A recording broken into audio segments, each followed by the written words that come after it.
Mas vamos voltar para a musculação aqui. Viajamos. Pô. Então, você estava me dizendo que você tem o mesmo equipamento que eu. Muscularmente, a gente tem absolutamente o mesmo equipamento. Tá. O que a gente Mas difere? você difere muito, Muzi. Você tem umas fotos que você tinha 14 anos e já era o Arnold Schwarzenegger. Era bem longe. Você já tinha, você via que você já tinha musculatura. Você postou uma foto um tempo atrás que era você mais moleque, há muito mais tempo. Sim, acho que uma foto eu tinha 13 ou 14 Entendeu? por aí. Você notava que era um menino que já tinha uma aptidão a ganhar uma musculatura ali. Eu treino, eu faço esporte, na verdade, desde os 2 anos, né? E aí a gente tem que voltar à história da transa dos pais, né? Porque meu pai e minha mãe não tinham babá, então para eles poderem transar, eles me jogavam na escola de natação do Beto de São Carlos. Perfeito. Né? Aliás, se o Beto estiver vendo isso, um beijo pro Beto. O Beto já morreu, né? infelizmente. Cara, eu ouvi falar isso e eu fiquei muito triste, mas eu espero que isso não tenha acontecido de Eu brinquei fato. e agora me senti mal. Espero que ele não tenha morrido. Eu também. Deus do céu. Você fazia natação para eles poderem fazer alguma coisa. Então, eu comecei a fazer exercício, né, numa fase muito tenra da minha vida. O que isso muda na gente? Aí você tem que entender. A mudança principal do exercício não é daqui para baixo. O exercício é do pescoço para cima, Rafinha. Uhum. O que muda entre você e eu são 2 coisas que, se a gente for secar tudo, o que sobrar da gente, força e resistência à fadiga. Essencialmente, do ponto de vista de maquinário, eu consigo fazer mais trabalho físico do que você e eu também consigo fazer mais trabalho físico do que você porque eu sinto menos cansaço do que você sente. É isso que é a nossa diferença. Que cansaço você está falando? O cansaço de... ou o cansaço de... As 2 coisas, elas não têm... tá doendo, você entendeu? Sim, entendi. O músculo teve seu trabalho limite ou então você teve seu trabalho limite. É interessante você notar isso porque você está falando do que é uma fadiga periférica e você está falando que é uma fadiga central. Tá? Periférica porque é da musculatura não conseguir exercer o trabalho, e central porque é da tua cabeça entender que você está cansado. Uhum. Tá? Então essas são as diferenças mais importantes. Por quê? Porque o seu físico ele sempre será proporcional à quantidade de trabalho que você realiza em uma primeira instância.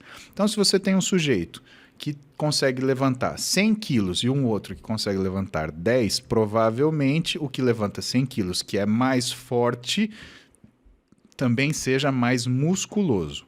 Por que isso não é uma certeza? Porque quando você entra para o fitness, e o fitness ele é uma área muito delicada do treinamento esportivo, ele entra dentro de uma seara que hoje as pessoas estão começando a entender, que é a forma de fazer o exercício.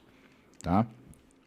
Quando uma pessoa... A forma que você fala, tipo assim... Como que você contrai o seu músculo? Como que você... Porque existe uma inteligência motora. Perfeito. Eu e você, a gente resolve ir no Teatro Municipal assistir um show de balé. Então a gente vê o espetáculo de balé, eu e você vemos a bailarina fazer uma pirueta. A gente cognitivamente percebe, isto é uma pirueta. Ótimo, eu ou você conseguimos fazer? Não, sem quebrar um osso, torcer um tornozelo, a gente vai se ferrar fazendo isso. Por quê? Porque a percepção cognitiva daquilo que é visto não é a mesma inteligência motora daquilo que eu e você conseguimos fazer. Apesar de sermos humanos, existe a necessidade de um treino para eu e você conseguirmos fazer aquela pirueta. Ok, vamos voltar para a academia. Quando uma pessoa entra na academia, o que ela vê as outras fazendo?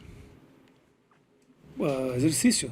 Perfeito. Me fala o que é esse exercício. O que elas estão fazendo? Na academia? Puxando ferro. Exatamente. A pessoa vê ela puxando ferro. O que a pessoa que tem um físico muito bom ela está fazendo, Rafinha? Ela está contraindo o músculo. Se você coloca como prioridade puxar o ferro será puxado de qualquer jeito. Então eu usei a expressão correta para te... Eu te levantei uma bola maravilhosa para você cortar aqui. Só cortei, a gente fez ponto, gol, ganhamos o campeonato. Perfeito. Tá? O cara que puxar o ferro, ele vai estar puxando o ferro. O sujeito o objetivo primário for contrair o músculo da forma adequada, esse estará se exercitando. Perfeito. Agora, o que eu quero entender é natural que o nosso corpo seja grande? Eu digo assim, a princípio, né, nós precisamos de uma certa musculatura para atender as demandas do dia a dia. O puxar o ferro, ou fazer o exercício, ou ajudar no crescimento dessa musculatura, ele é possível e tá evidente isso. Mas o corpo, ele não naturalmente vai tentar buscar só atender as demandas do dia a dia. Sim, Ele não por vai isso se que... readaptar. Então, assim, é natural fazer isso? Puxar o ferro ou contrair ou ficar grande? É natural? Não, do mesmo jeito que não é natural você adquirir conhecimento. Você acha que é natural você ter o conhecimento de um livro de 800 páginas? Então tá, eu não quero que você... Eu fiz essa pergunta, Tá bom. eu não estou confrontando... Não é uma a vontade. confrontação. Não, Eu porque entendi. Tem uma outra, É natural, é uma coisa que o seu físico é capaz de isso. fazer. E mais Entendi do que perfeitamente. Isso, e mais do que isso, o que ganha no dia a dia uma pessoa ser grande como você? Olha, sua pergunta é muito boa. Nunca me fizeram essa pergunta, tá bom? Excelente. Mas vamos, excelente Anotou pergunta. aí, Matheus. Cara, Excelente. a galera tira sarro, que eu sempre falo, anotou aí, Matheus. Mas não fui eu que falei, foi ele que falou. Não, foi você que falou. Fui eu que falei, não, porque às vezes... Você fez a pergunta, mas a pergunta é excelente. Nunca me fizeram essa foi pergunta. você que falou que a pergunta foi excelente. Geralmente eu falo. Eu faço a pergunta e falo, excelente pergunta. Anota aí, Matheus. Entendeu? Olha só, primeiro respondendo da questão natural e explicando para o pessoal nessa questão, é natural você fazer isso? Não, isso é uma coisa conduzida, né? Do ponto de vista natural, se existe a capacidade, sim, existe essa capacidade. Porém, ela precisa ser exercida. Vamos fazer duas comparações que são interessantes. Por exemplo, você pega um livro de literatura e você pega um livro de medicina. É a mesma coisa ler os dois? Não é. Se você ler o livro de literatura, você vai ter uma experiência. Se você ler o livro de medicina, você vai ter um conhecimento. E, portanto, o seu limite de adquirir aquele conhecimento está ligado ao quê? A sua capacidade de criar redes neurais que se transformam em memória e você consiga recobrar e utilizar isso daí. A performance física é muito parecida com o aprendizado intelectual. Por quê? Não porque o músculo tem uma memória, mas é porque esforços maiores capacitam você a esforços cada vez maiores. Então, o que é interessante na musculação? Ela é, na realidade, um trabalho que você faz pelo meio, não pelo fim, porque não existe um esforço último, tá? Do livro de medicina, então, se você passar para isso, o que vai te capacitar a ler esse livro? Um livro menor, um livro mais simples. Então, você vai sair lá da física, você vai sair da química, você vai sair da biologia e vai chegar num livro de fisiologia, que junta todas essas coisas. Vai chegar num livro de fisiopatologia, que junta tudo isso mais farmaco, mais anatomia, mais uma coisa. Então, existe um aumento da complexidade progressiva, que faz com que você não consiga pegar, de repente, um livro de medicina e colocar aquilo na tua cabeça. Do mesmo jeito que você não consegue começar a treinar hoje e amanhã estar exatamente como o Arnold Schwarzenegger. Porque existe uma complexidade desses exercícios que um profissional de educação física muito bem formado, ele vai conseguir colocar de uma forma progressiva para você atingir. E quando você atingir aquela capacidade física diferenciada, atingirá junto um físico que demonstre isso. Então, o físico trabalhado, ele demonstra o seu passado. Ele fala a qualidade com tudo que você fez até hoje, com o teu físico, a forma que o seu físico se apresenta. Esse que é a realidade. Quando você pega uma pessoa e faz um exame físico nela, e faz um exame de sangue, você vê como ela está funcionando naquele momento. E quando você relaciona isso com o tipo de alimentação que ela está fazendo, mais o tipo de treinamento que ela está fazendo, você está tentando definir o que você fará para que ela saia dessa situação. Porque é como se a evolução física, Rafinha, fossem perguntas em série a serem feitas. Quando o seu corpo responde uma e atinge um nível de ajuste, ele precisa de outra. Se você ficar fazendo a mesma coisa, o teu corpo ele entra numa outra situação chamada acomodação, que é o quê? A perda da forma física pelo aumento da eficiência para fazer aquele esforço. Se você ficar lendo Gibi da Mônica, você vai melhorar o seu português? Não. Por mais que você tenha aprendido a ler num Gibi da Mônica, ler 150 gibis da Mônica hoje não vão melhorar seu português. Você tem que inevitavelmente passar por um Zé Saramago. Senão o seu exercício não vai existir. Sim. Então, a questão do cansaço que eu te falei, que era um tema importante, você não pode ter medo do cansaço. O cansaço sempre irá existir. Eu treino há 30 anos, eu comecei a treinar com 11, eu tenho 41, vou fazer 42. Em nenhum dia de treino da minha vida isso foi conveniente, confortável ou tranquilo. Sempre foi esforço.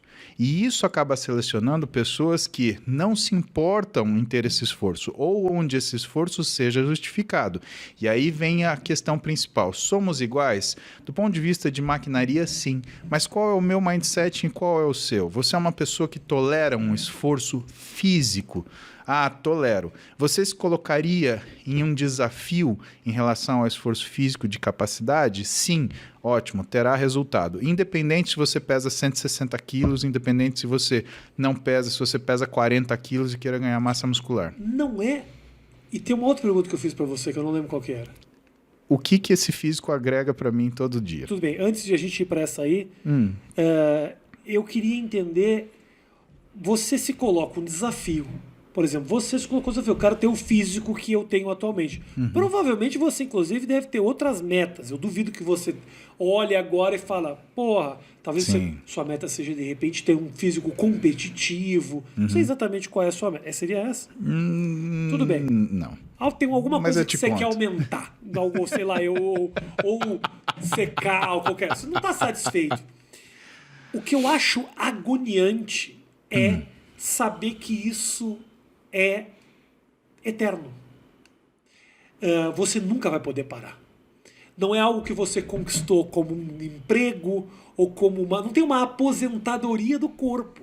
Não, entendeu? Rafinha, Então você mas tem olha que só. gostar, você tem que realmente ser uma pira, você tem que curtir essa estrada. É como comédia. Eu nunca vou ser bom pra caralho. Nunca vou atingir o máximo que eu posso atingir. Eu tenho que continuar eternamente evoluindo. Então é meio que é uma busca eterna. E isso não é meio agoniante? Mas isso daí é a visão que você tem de você. Eu, por exemplo, te acompanho no YouTube desde os primórdios e pra mim você sempre foi bom pra caralho. Mas você né? também sempre foi forte e tem um físico legal. Não necessariamente. Talvez eu sempre tivesse um físico trabalhado. Tempo já, mas não... Se você nasceu, você 2 anos de idade, você já levantava um prédio. A gente sabe disso. Não, nadava pra minha mãe e meu pai poder fuder. Ai, que horror. Ok, mas já nadava. Mas é uma busca tua de muito tempo. Vamos olhar essa perspectiva. Quem tem uma explicação muito boa para essa perspectiva é um cara chamado Nassim Taleb.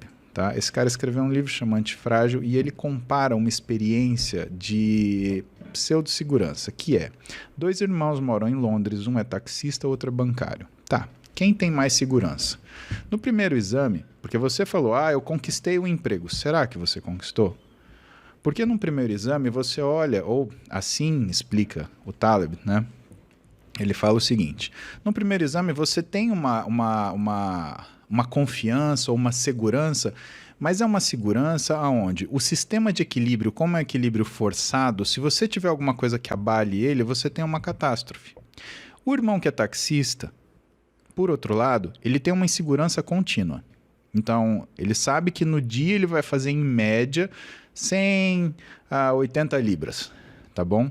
Mas ele faz isso todo dia. Então não tem uma catástrofe. A menos que o carro dele quebre, que seja uma coisa muito fora do eixo. Mas ele tem condições de ir se remodelando.